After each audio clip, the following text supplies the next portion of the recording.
Olá galera, tudo bem?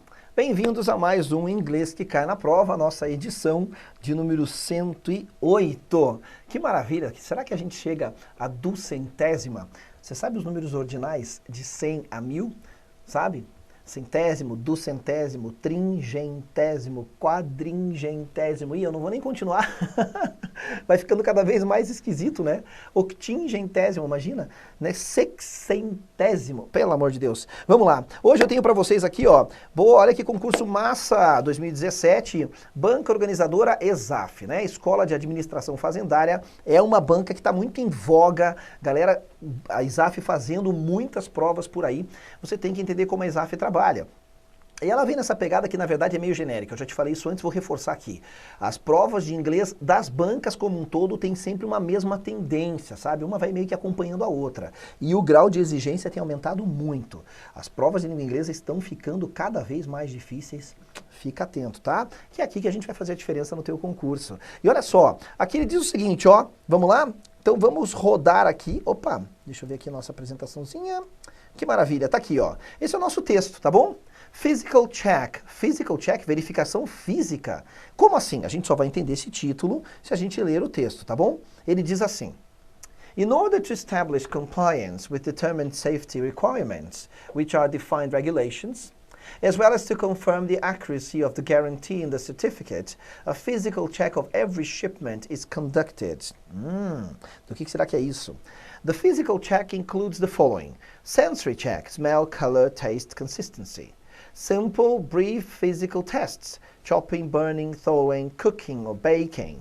Check of the packaging and all tags, marks, labels, veterinary control number, and in order to determine compliance with regulations. Mas que palavra é essa que é compliance? Bom, vamos lá? Vamos pegar nossas canetinhas clássicas aqui. Compliance é conformidade, ó. A fim de se estabelecer conformidade com exigências de segurança determinadas, que são regulamentações definidas, e ele cortou um pedaço do texto, ele cortou porque não vai interferir no raciocínio, tá bom? Então, ele fala aqui, ó, que são regulações ou regulamentos definidos, bem como confirmar a precisão da, precisão ou exatidão, tá? Da garantia no certificado, uma verificação física de cada remessa, ela é conduzida, ela é realizada. Olha isso. A verificação física inclui o seguinte: verificação sensorial. Que é o que? Uma verificação sensorial? O cheiro, né? A gente vai chamar de olfato, cor, taste, que é o paladar, a gente pode chamar de sabor e consistência, tá bom? Um teste simples e breve, físico, tá? Um teste físico, simples e breve. Acho que a melhor tradução seria essa, né? Um teste físico, simples e breve.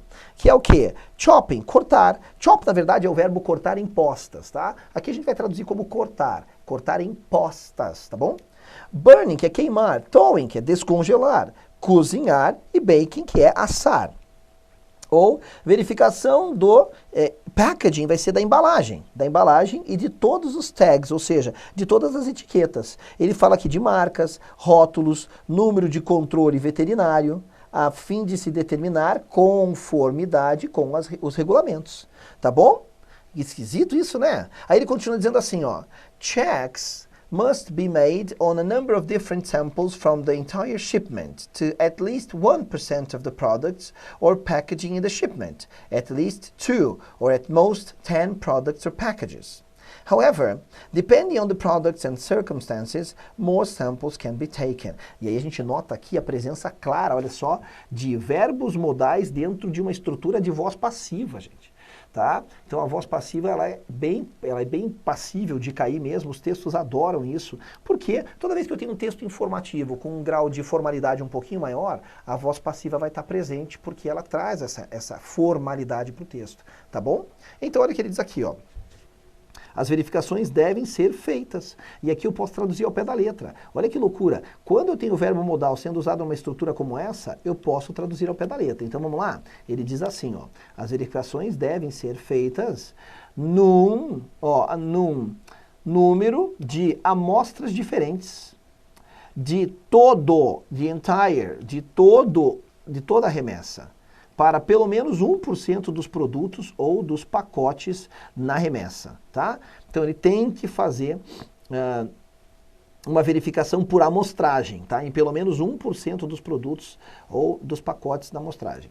E pelo menos 2, ou no máximo 10 produtos ou pacotes, tá bom? Ou embalagens, tá bom? At least 2 or at most 10. Então, no mínimo 2 produtos, no máximo até 10 produtos ou embalagens. However, entretanto, dependendo dos produtos e das circunstâncias, mais amostras podem ser tiradas.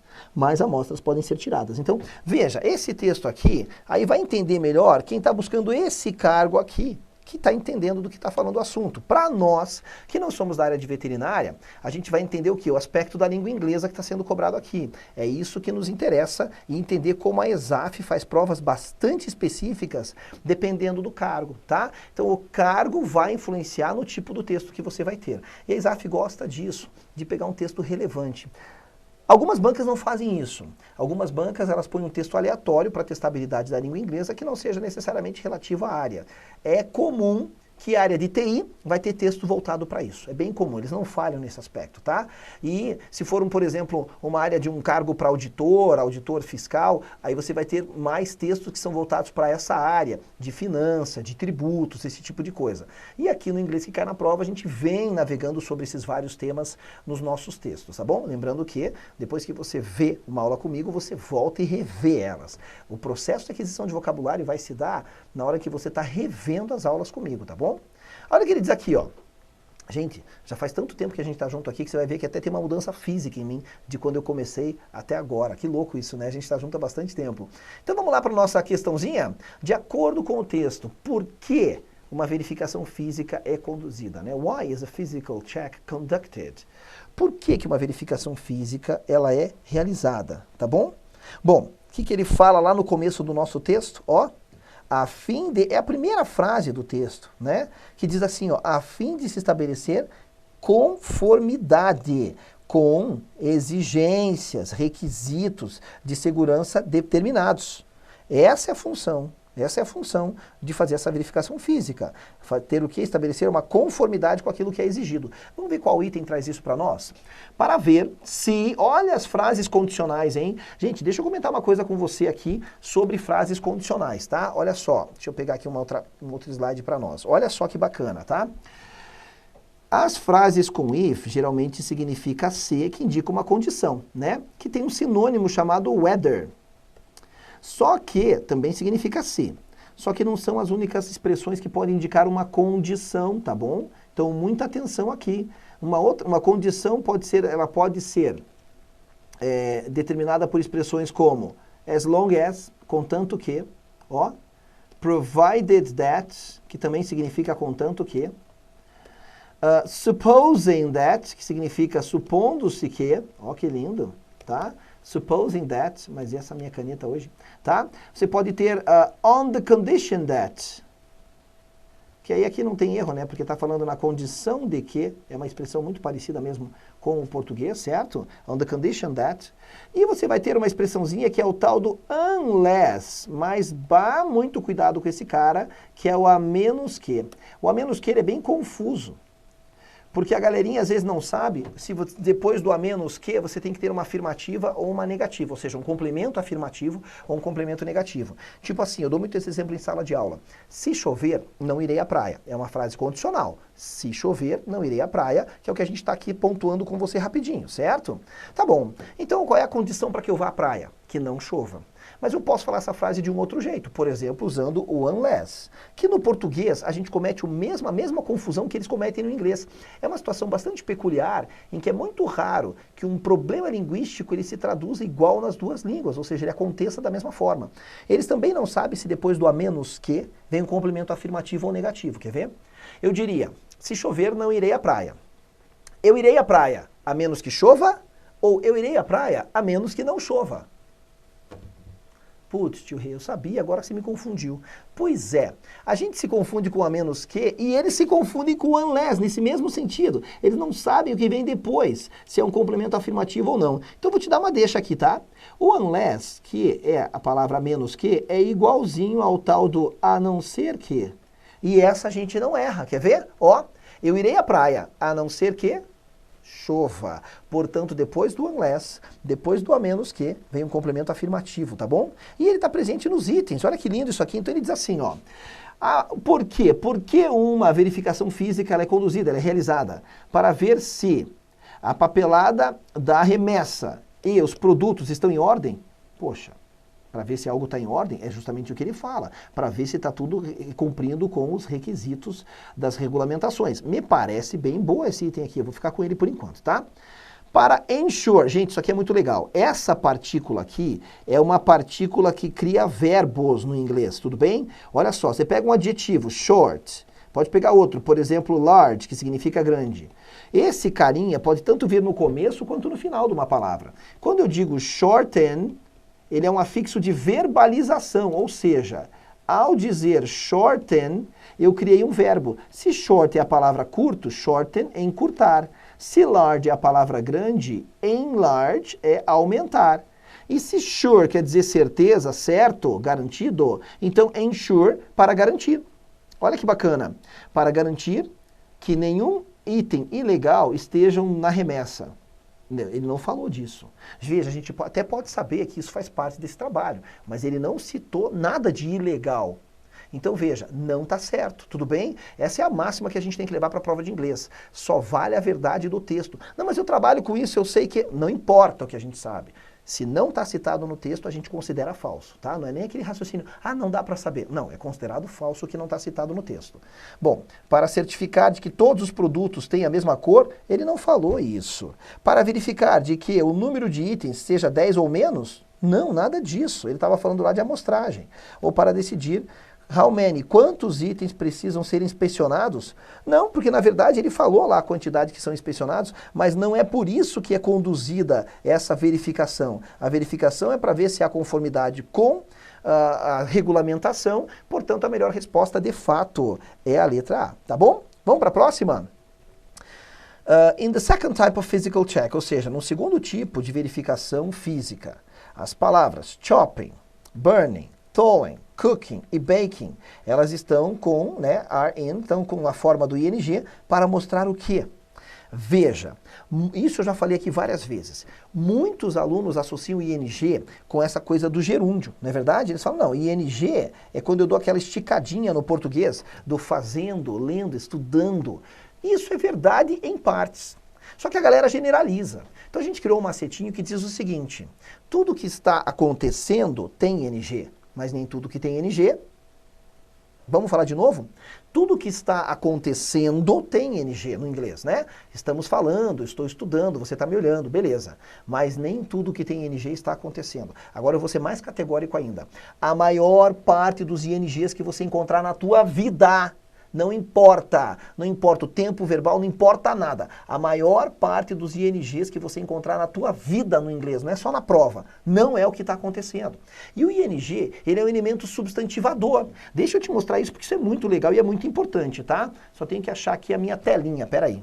A minha telinha branca, eu quero a minha telinha branca. Aí, olha só. Então o que acontece, gente? Olha só o que eu vou te falar agora que é importante. É claro que o verbo study, ele pode ser acrescido do ing para fazer o tal do gerúndio. Quando eu digo eu estou estudando agora, I am studying now. Tudo bem?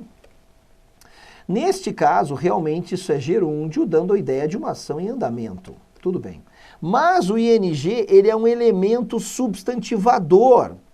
Ele pode criar um substantivo, e isso é bem comum. Quando eu digo, por exemplo, smoking is bad for you. Ó, cara, olha a importância disso que eu estou te falando. Smoking is bad for you. Deixa eu arrumar esse R aqui, ó.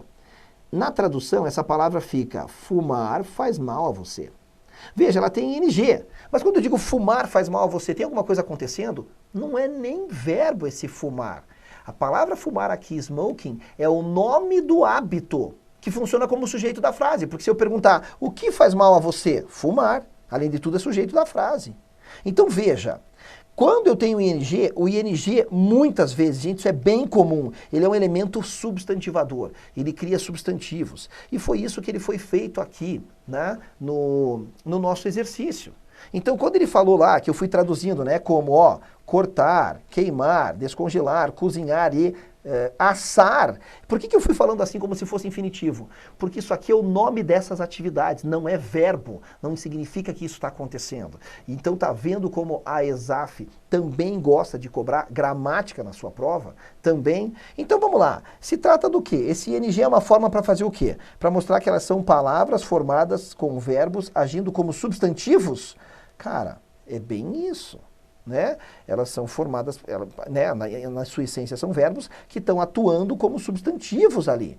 Cara, eu gostei da letra A já de cara também. Vamos ver as próximas? Essas ações estão acontecendo agora. Não, tá? Take place é o verbo acontecer. Não, é isso que eu falei antes que eu fui taxativo. Não indica aquilo que está acontecendo. Essa é uma resposta boba de candidato não preparado. A maior parte dos INGs que você encontrar na tua vida não é o que está acontecendo. Agora, olha que difícil o item, porque ele colocou inclusive o taking place, né? Em vez de colocar o happening. Então eles usam um termo um pouquinho mais difícil aqui. Mas está errado. Essas ações acontecerão no futuro? Nem pensar, pior ainda. Eles são adjetivos? Não vou nem continuar lendo, gente. Não são adjetivos, embora o ING possa criar adjetivo, tudo bem? Quer ver? Se eu digo assim, ó, tá? This movie, este filme, é interessante. Como que eu digo interessante em inglês? Interesting ou interesting, tanto faz a pronúncia. Veja, tem ING e aí sim realmente se trata de um adjetivo. Então, o ING, ele pode ser um elemento formador de verbo no gerúndio, ele pode criar substantivos, como a gente viu aqui, e ele pode criar adjetivos também, como a gente viu aqui. Como é que você vai saber disso? Pelo contexto da frase, tudo bem? Essa familiaridade vem com o tempo. Ótimo, né? Mas, de fato, nesse exercício não são adjetivos. Eles são o presente particípio, né? Modificados na frase, in the verbs, no tempo verbal da frase. Não, eles não são verbos no presente modificados, tudo bem? De fato, a resposta correta é a letra A, que é o melhor item, tudo bem? Cara, essa aula foi um pouco mais curta, mas super esclarecedora com esses critérios que eu trouxe aqui. A partir de hoje, toda vez que você se deparar com um texto, presta mais atenção no ING e veja como realmente, se você se livrar dessa vontade de traduzir ele como algo que está acontecendo, a leitura fica mais fluida, o teu entendimento melhor e você vai ajustando a tradução para dentro do contexto. Legal? Eu espero que você tenha gostado. Deixa a tua curtida no vídeo, é muito importante para mim, para a gente continuar produzindo esse material gratuito para você, tá bom? Nos vemos ou lá no Aprova News, que eu que apresento, ou aqui no Inglês que cai na prova, ou lá no Inglês de Professor, que é um outro canal, ou nos vemos nas redes sociais, se você precisar de mim, tá? Porque estou nas redes sociais também. Eu prefiro que você use por intermédio aqui o canalzinho do Aprova, que o pessoal me ajuda aqui a atender as suas demandas, tudo bem? Que eu não consigo ver as mensagens de todo mundo. Mas se você precisar particularmente de mim, entra na minha rede social lá no Facebook, procura por Renato Baggio, que eu terei prazer em ajudar vocês nessa conquista aí da tão sonhada vaga do concurso público. I see you. Bye.